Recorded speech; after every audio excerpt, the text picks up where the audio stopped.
programma di questa sera verte tutto sulla nostra musica d'opera, soprattutto italiana. Noi tutti gli anni facciamo dei concerti a tema e quest'anno abbiamo scelto appunto di valorizzare questo nostro grande patrimonio musicale che abbiamo in Italia.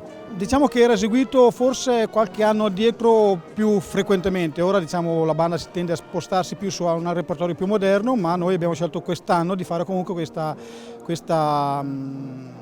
questo omaggio alla musica lirica, alla grande musica, insomma.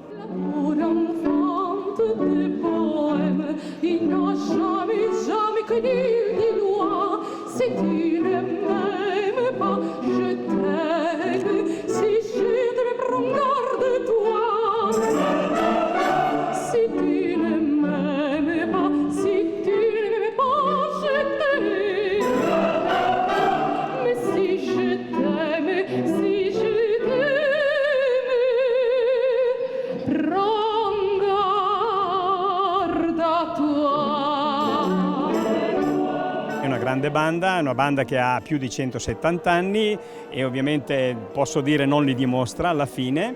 È una banda che sa fare concerti, che poi però anche si cimenta e partecipa a tutte le manifestazioni civili che vengono richieste non solo a Castelgoffredo ma anche nei paesi limitrofi, e poi tutti gli anni noi eseguiamo dei concerti che sia nel periodo estivo che anche poi durante il periodo natalizio.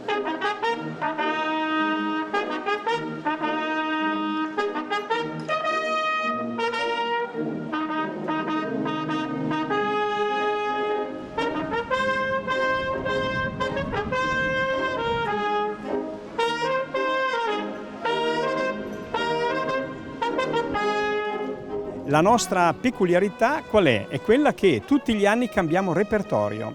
L'anno scorso abbiamo fatto un concerto magnifico con le sabbie luminose, gli anni precedenti la mia banda suona il rock e quest'anno invece appunto la banda con questi brani molto belli che sono i brani della musica classica.